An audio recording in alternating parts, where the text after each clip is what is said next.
নমস্কাৰ সকলোকে লাৰ্ণিং কিউবলৈ পুনৰবাৰ স্বাগতম জনাইছো। আজি আমি কোনো ক্লাছ নকৰো, আজি কথা পাতিম তোমালোকৰ লগত। তোমালোকে জানিব বিচাৰিছিলা যে নটিফিকেশ্যন কেতিয়া ওলাব গুৱাহাটী ইউনিভাৰ্চিটি বা ডিব্ৰুগড় ইউনিভাৰ্চিটিৰ, সেই বিষয়ে কথা পাতিম। লগতে তোমালোকৰ যদি আন কিবা ডাউট আছে সেয়াও কমেণ্টত ক'বা, সেইবোৰো আমি এড্ৰেছ কৰিবলৈ চেষ্টা কৰিম। লগতে আজি আন এটা গুৰুত্বপূৰ্ণ টপিক সেইটোৰ ওপৰত আমি কথা পাতিম, সেয়া হৈছে যে ভৱিষ্যতলৈ বিএড কৰাৰ পিছত, কাৰণ লাখ টকা খৰচ কৰি বিএড কৰিব লাগিব, তাৰ পিছত ভৱিষ্যতে আমালৈ চাকৰি ৰ'বনে নাই, কাৰণ অলৰেডি ইমানসমূহ ভেকেঞ্চি দি দিলে। ভৱিষ্যতে যোনে কৰিব 2026-ত 2027-ত বা 2025-ৰ পৰা যিসকলে কৰি আছে তেওঁলোকৰ কি হ'ব, চাকৰি পাবনে নাই, ভেকেঞ্চি ওলাবনে নাই, এই আটাইবোৰ কথা আমি পাতিম। আৰম্ভ কৰাৰ আগত তোমালোকৰ হয়তো বহুতে গম পাইছা যে আমি গাইডবুক এখন পাব্লিছ কৰি উলিয়াইছো, সম্পূৰ্ণ চিলেবাছ কভাৰ কৰা আছে, concept MCQ previous year question সকলোখিনি পাবা। স্ক্ৰীনত দিয়া নাম্বাৰটোত হোৱাটছএপ এটা কৰি দিবা, ই বুক আকাৰে তোমালোকে এই গাইডবুকখন লাভ কৰিব পাৰিবা 149 ৰুপিজত। ঠিক আছে, বাকী আমি আৰম্ভ কৰিবলৈ লৈছো। প্ৰথম আমি কথা পাতো যে আমাৰ নটিফিকেশ্যনসমূহ কেতিয়া ওলাব। তেজপুৰ ইউনিভাৰ্চিটিৰ নটিফিকেশ্যন ইতিমধ্যে ওলাইছে আৰু অনলাইন এপ্লাই চলি আছে। যিসকলে কৰিব বিচাৰা অনলাইন এপ্লাই তোমালোকে কৰিব পাৰিবা। ডিব্ৰুগড় ইউনিভাৰ্চিটিৰ যদি কথা পাতো, ডিব্ৰুগড় ইউনিভাৰ্চিটিয়ে এখন একাডেমিক কেলেণ্ডাৰ পাব্লিছ কৰি উলিয়াইছে। এই একাডেমিক কেলেণ্ডাৰখনৰ মতে যদি আমি চাওঁ, আমাৰ 30 এপ্ৰিল তাৰিখে দেখিছো কি লিখা আছে, notification of the B Ed CET মানে কমন এন্ট্ৰেন্স টেষ্ট 2026। গতিকে এই মাহৰ শেষৰ দিনা 30 এপ্ৰিল তাৰিখে আমাৰ ডিব্ৰুগড় ইউনিভাৰ্চিটিৰ নটিফিকেশ্যনখন ওলাব। ডিব্ৰুগড় ইউনিভাৰ্চিটিৰ পৰীক্ষা কেতিয়া হ'ব সেই বিষয়ে আমি ইতিমধ্যে ভিডিঅ' এটা বনাইছিলো। তথাপিও যদি আমি চাওঁ, 11 জুলাই তাৰিখে আমাৰ B Ed common entrance test Dibrugarh university অনুষ্ঠিত হ'ব। এইখিনি কথা আমি গম পালো। এইবাৰ আমি গুৱাহাটী ইউনিভাৰ্চিটিৰ ফালে আগবাঢ়ো। গুৱাহাটী ইউনিভাৰ্চিটিৰ নটিফিকেশ্যন কেতিয়া ওলাব? সাধাৰণতে গুৱাহাটী ইউনিভাৰ্চিটিৰ নটিফিকেশ্যন অকণমান দেৰিকে ওলায়, জুন মাহৰ শেষৰ ফালে ওলায়। গোটেই পৰীক্ষাসমূহ হৈ যোৱাৰ পিছত, ছেমিষ্টাৰ এক্সাম হৈ যোৱাৰ পিছত জুন মাহৰ শেষৰ ফালে ওলায়। কিন্তু এপ্লাই কৰিবলৈ বেছি দিন নিদিয়ে আৰু ওলোৱাৰ পিছত পৰীক্ষালৈও বেছি সময় নাথাকে, সেইকাৰণে প্ৰস্তুতি আগৰ পৰা কৰিব লাগে। যোৱা বছৰৰ নটিফিকেশ্যনখনৰ লগত যদি আমি কম্পেয়াৰ কৰোঁ, গুৱাহাটী ইউনিভাৰ্চিটিত যোৱা বছৰ কেতিয়া ওলাইছিল? 25 জুনৰ পৰা অনলাইন এপ্লাই আৰম্ভ হৈছিল। গতিকে 20-22 জুন মানৰ নটিফিকেশ্যনখন ওলাইছিল, মানে জুন মাহৰ শেষত ওলাইছিল। আৰু পৰীক্ষা যোৱা বছৰ অনুষ্ঠিত হৈছিল 20 জুলাই তাৰিখে। ঠিক আছে, ডেট অফ এক্সামিনেশ্যন যদি আমি চাওঁ, 20 জুলাই তাৰিখে যোৱা বছৰ গুৱাহাটী ইউনিভাৰ্চিটিৰ বিএড এন্ট্ৰেন্স পৰীক্ষা অনুষ্ঠিত হৈছিল। আৰু এই বছৰ আমি প্ৰেডিক্ট কৰিব পাৰো, আশা কৰিব পাৰো হয়তো এদিনমান আগুৱাব পাৰে। 19 জুলাই তাৰিখে হয়তো গুৱাহাটী ইউনিভাৰ্চিটিৰ বিএড এন্ট্ৰেন্স অনুষ্ঠিত হ'ব পাৰে, বাট জুলাই মাহত হ'ব। ঠিক সেইধৰণে বড়োলেণ্ড ইউনিভাৰ্চিটিৰ কথা পাতিলে, বড়োলেণ্ড ইউনিভাৰ্চিটি আগষ্টৰ প্ৰথম সপ্তাহত নহয়তো বা জুলাইৰ একেবাৰে শেষৰ সপ্তাহত সাধাৰণতে অনুষ্ঠিত হোৱা দেখা যায়। এইখিনি থুলমূল আভাস আছিল। এতিয়া আমি এণ্টায়াৰ প্ৰচেছটোৰ কথা যদি পাতো, যে এন্ট্ৰেন্সসমূহ দিয়াৰ পিছত এডমিশ্যন প্ৰচেছটো কি? এন্ট্ৰেন্স দিম, এন্ট্ৰেন্সৰ আমাৰ এটা মাৰ্ক থাকিব, আমাৰ এটা ৰেংক থাকিব। সেই মাৰ্ক আৰু ৰেংকটো লৈ পেলাই বিভিন্ন কলেজত আমি গৈ পেলাই এপ্লাই কৰিব লাগিব। চ' গুৱাহাটী ইউনিভাৰ্চিটিৰ আণ্ডাৰত এইখন মই লিষ্টখন দেখুৱাইছো, এই লিষ্টখন মতে 39খন কলেজ আছে। চ' এই 39খন কলেজত আমি এন্ট্ৰেন্সৰ মাৰ্কটো লৈ পেলাই এপ্লাই কৰিব লাগিব। তাৰপিছত কলেজৰ এখন নিজা মেৰিট লিষ্ট থাকিব, সেই মেৰিট লিষ্টখনৰ আধাৰত আমাৰ এডমিশ্যন হ'ব। এডমিশ্যন ফিজসমূহ এই লিষ্টখনত যোৱা বছৰৰ যি তথ্য আছিল তাৰ ভিত্তিত এইখন লিষ্টত কম্পাইল কৰি পেলাই মই ভৰাই দিছো, ষ্টুডেণ্টখিনিৰ সুবিধা হওক বুলি। যদি অকণ দেখুৱাই দিওঁ এডমিশ্যন ফিজবিলাক কেনেকুৱা ধৰণৰ থাকে। 65ৰ পৰা 70, 80, 90 হাজাৰ এই ধৰণৰ পাৰ ইয়াৰ এডমিশ্যন ফিজ থাকে সাধাৰণতে প্ৰাইভেট কলেজসমূহত। লংকেশ্বৰখনত 95,000, ইমান ফিজ, বহুত বেয়া লগা কথা, বাট ৰিয়েলিটিখিনি মই কৈছো। ঠিক আছে, গভমেণ্টখিনিত সাধাৰণতে কম থাকে, যেনেকে BT কলেজ বা গভমেণ্ট বাণীকান্ত, চিটি, তেজপুৰ, এইবোৰত 20,000ৰ আশপাশ থাকে। কিন্তু চিট যিহেতু যথেষ্ট কম থাকে, বেছিভাগ ষ্টুডেণ্টে প্ৰাইভেটত এডমিশ্যন ল'ব লগা হয়। আমি যদি বজালীখন চাওঁ, বজালীখনত 78,000 ফিজ আছিল যোৱা বছৰ। এইবোৰ হৈছে পাৰ ইয়াৰ ফিজ। ঠিক আছে, গোটেইখিনি মই অলপ স্ক্ৰল কৰি পেলাই দেখুৱাই দিওঁ। কাৰোবাৰ যদি কোনোবা বিশেষ কলেজ এখনৰ ওচৰৰ কলেজখনৰ ফিজ জানিব মন আছে এইখনৰ পৰা এই লিষ্টখনৰ পৰা গম পাব পাৰিব টংলা আৰু ৰঙিয়াত যোৱা বছৰ সেমিষ্টাৰ ওয়াইজ ফিজ লৈছিল 48,000 আৰু 45,000 ঠিক আছে সো এই ধৰণে এইখিনি ফিজ মই দেখুৱাই দিছো হৈ গল বাকি কিবা জানিবলগীয়া থাকিলে আপোনালোকে কমেন্ট কৰিব তাৰ পিছত কি হ'ব এন্ট্ৰেন্স দিয়াৰ পিছত এখন মেৰিট লিষ্ট পাবলিশ হ'ব এই মেৰিট লিষ্টত সকলোৰে নাম থাকিব তেওঁলোকৰ মাৰ্কস থাকিব আৰু ৰেংক থাকিব যোৱা বছৰ টপাৰ কোন আছিল প্ৰীতি দে নামৰ কোনোবা টপাৰ আছিল ঠিক আছে টোটেল মাৰ্কস কিমান পাইছিল 286 আৰু তেওঁ ৰেংক 1 আছিল হ'ব এই ধৰণে আমি স্কোৰ কৰিব লাগিব সো যিসকলে গভৰ্ণমেণ্টত আশা কৰি আছে তেওঁলোকে অন্তত 220 প্লাস অন্তত দিস ইজ মিনিমাম 230 240 যিমান পায় ভাল কথা দিস ইজ মিনিমাম ইমানখিনি আপোনালোকে ট্ৰাই কৰক আৰু নৰ্মেলিও যিসকলে এডমিশন বিচাৰি আছে এই বছৰ অন্তত 180 প্লাস মাৰ্ক এটা চেষ্টা কৰক ঠিক আছে এইখিনি আছিল বিএড এন্ট্ৰেন্সৰ থুলমূল কথা প্ৰসেস এতিয়া আমি মূল প্ৰশ্নলৈকে আগবাঢ়ো যে ইজ ইট worth it আমি ফিজ চালো লাখ টকা খৰচ কৰিব লাগিব 2 বছৰত worth হ'বনে নাই ভৱিষ্যতে চাকৰি পাম নে নাই সেই টপিকটোৰ ওপৰত আমি কথা পাতো সেই টপিকটোৰ ওপৰত কথা পাতিবলৈ প্ৰথম পইণ্ট যদি আমি আলোচনা কৰো যে স্কুল ভাৰ্চেছ অফিস ঠিক আছে স্কুল ভাৰ্চেছ অফিস যদি আমাক এটা গভৰ্ণমেণ্ট জব লাগে হয়তো আমি স্কুলত ট্ৰাই কৰিব লাগিব নহয়তো বা অফিস বেসড জব হ'ব এডিআৰ নিচিনা তাৰ বাহিৰেতো খুব কমকৈ ৰিক্ৰুটমেন্ট ওলায় মাছ ৰিক্ৰুটমেন্ট বুলি ক'লে এই দুটাই ওলায় এতিয়া যদি আমি প্ৰেক্টিকেলি আমাৰ চাৰিওফালে মন কৰো আমি কি দেখিম যে আমাৰ অফিসৰ সংখ্যা যিমান তাতকৈ স্কুলৰ সংখ্যা বহু বেছি থাকে স্কুল গাঁৱৰ ভিতৰে থাকিব অফিস কেৱল মাত্ৰ টাউনসমূহত থাকিব ডিস্ট্ৰিক্ট হেডকোৱাৰ্টাৰসমূহত থাকিব সেইকাৰণে স্কুলৰ সংখ্যা সদায় অফিসতকৈ যথেষ্ট বেছি আৰু সেইকাৰণে স্কুলৰ ভেকেন্সি সদায় অফিসতকৈ যথেষ্ট বেছি থাকিব সেইকাৰণে অলৱেজ স্কুলৰ ভেকেন্সি হিউজ ভেকেন্সি হ'ব স্কুলৰ ভেকেন্সি সাধাৰণতে হঠাৎ কমি নাযায় সেকেন্ড পইণ্টৰ যদি আমি কথা পাতো সেয়া হৈছে যে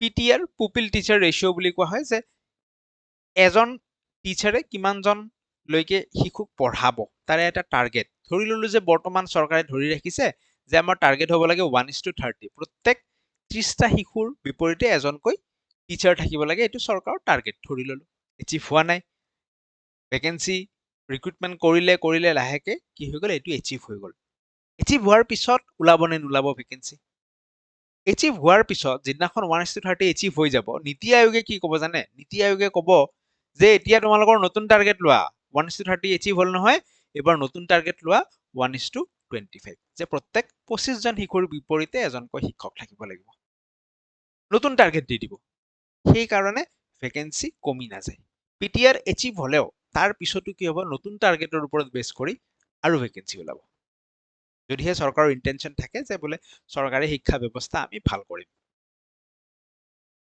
থাৰ্ড পইণ্ট এটাৰ যদি আমি কথা পাতো থাৰ্ড পইণ্টটো হৈছে যে এই যে বিএড আমি কৰি আছো বা টিচিং ভেকেন্সিত যে আমি এপ্লাই কৰিম সেইটো এটা নিশ কেটেগৰী সকলোৱে কৰিব নোৱাৰে এডিআৰ এৰ ভেকেন্সি ওলালে কি হ'ব সকলোৱে এপ্লাই কৰিব পাৰে ইঞ্জিনিয়াৰজনেও এপ্লাই কৰিব পাৰে যিকোনো গ্ৰেজুৱেট এজনেও এপ্লাই কৰিব পাৰে বাট টিচিং ভেকেন্সিবোৰ এটা নিশ কেটেগৰী হয় এটা ক্ৰাইটেৰিয়া মেটচ হ'ব লাগিব তেতিয়াহে এপ্লাই কৰিব সেইকাৰণে এটা পোষ্টৰ এগেইনষ্টত এপ্লাই কৰা মানুহৰ সংখ্যা কমি যায় ইন কম্পেৰিজন টু এডিআৰই অৰ আদাৰ অফিস বেসড জব নিশ কেটেগৰী এই তিনটা কেটেগৰীৰ পৰা ক'ব পাৰি যে কম্পেৰেটিভলি বিএড ডিগ্ৰী এটা কৰি ললে বা ডিএলএড কৰি ললে গভৰ্ণমেণ্ট জব এটা পোৱাত ইজি হৈ যায় this is truth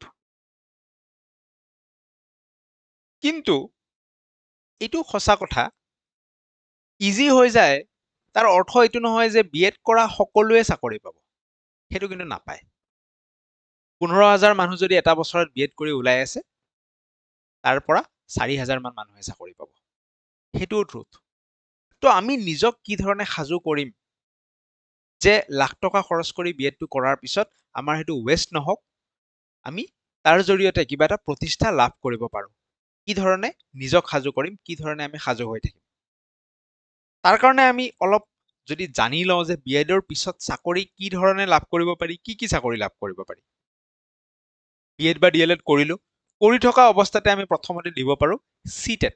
recently সিটেটৰ result ওলাইছে, সকলোৱে হয়তো শুনিছে সিটেট শব্দটো। সিটেট আমি কি কৰিব পাৰো, আমি পঢ়ি থাকোতেই দিব পাৰো। সিটেট দিয়াৰ পিছত আমাৰ কি সুবিধা হয়, সিটেট দিয়াৰ পিছত আমি আপ টু ক্লাছ 8 স্কুলসমূহত ক্লাছ 8 লৈকে আমি জব এপ্লাই কৰিব পাৰো, জব ল'ব পাৰো। আসাম গভৰ্ণমেণ্টৰ জবৰ কথা কৈছো। ডাইৰেক্ট সিটেটৰ মাৰ্কছৰ বেচিছত অসম গভৰ্ণমেণ্টৰ যিসমূহ স্কুল আছে তাতে আপ টু ক্লাছ 8 আমি কি কৰিব পাৰো, এপ্লাই কৰিব পাৰো। চাকৰি পালে আমি পঢ়াব পাৰো। এজ এ টিচাৰ ৰিক্ৰুইটমেণ্ট লাভ কৰিব পাৰো, চাকৰি পাব পাৰো মেইন থুলমূলকে। আৰু যাৰ হায়াৰ এস্পিৰেশ্যনছ আছে, যে নাই আমাক তাতকেও ভাল কিবা এটা লাগে, আমি এই সিটেট পাছ কৰাৰ পিছত আমি কেন্দ্ৰীয় বিদ্যালয়ৰ কথা শুনিছো, নবোদয় জৱাহৰ নবোদয় বিদ্যালয়ৰ কথা শুনিছো, ৰেলৱে স্কুলছ আছে, আৰু লগতে আমাৰ EMRS Ekalavya model residential school, এই ধৰণৰ চেন্ট্ৰেলৰ যিসমূহ স্কুল য'ত নেকি চেলাৰী বহুত বেছি হাই হয়, অসম গভৰ্ণমেণ্টে চেলাৰীতকে ডাবল চেলাৰী য'ত পায়, আমি এই স্কুলসমূহৰ পৰীক্ষাত বহিব পাৰো। এই স্কুলসমূহৰ পৰীক্ষাত বহাৰ কাৰণে আমাক সিটেটটো লাগিব। সিটেট পাছ কৰি উঠি এইবোৰত আমি বহিব পাৰিম চেন্ট্ৰেলৰ স্কুলত।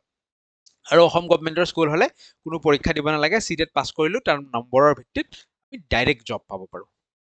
দিস ইজ নাম্বাৰ 1 ক্ৰাইটেৰিয়া বা number 1 way how we can achieve success, how we can establish আৱাৰছেল্ফ।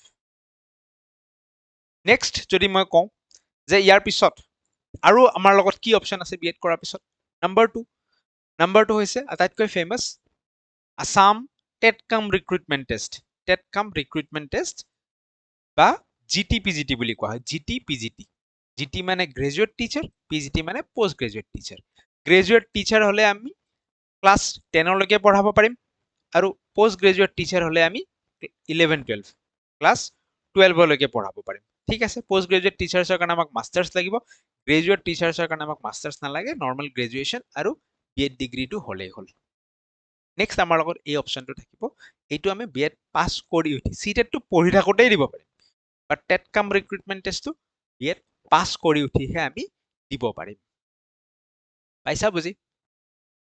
Third আৰু এটা অপশ্যন আছে, মই গোটেইখিনি ক'ম যে কেনেকে এই এক্সামবোৰ ক্লিয়াৰ কৰিব লাগে, কি ধৰণে এই এক্সামবোৰ ক্লিয়াৰ কৰাৰ কাৰণে যে ফাৰ্ষ্ট এটেম্পতে আমি সাকসেস পাম, কি ধৰণে সাজু হ'ব লাগে, গোটেইখিনি ক'ম। থাৰ্ড আৰু এটা আছে, that is our DIET lecturer. DIET লেকচাৰাৰৰ কাৰণে কি লাগিব আমাক? ডায়েট লেকচাৰাৰটো হৈছে গ্ৰেড 1 জব, যেনেকৈ আমাৰ APSC দি ফালে যিসকলে চিভিল সাৰ্ভিস এক্সামিনেশ্যন দি ফালে ACS হয় বা APS হয়, গ্ৰেড 1 জব ডায়েটৰ লেকচাৰাৰ। ডায়েট মানে হৈছে এই যে গভৰ্ণমেণ্ট বিএড কলেজসমূহ আছে তাৰে লেকচাৰাৰ।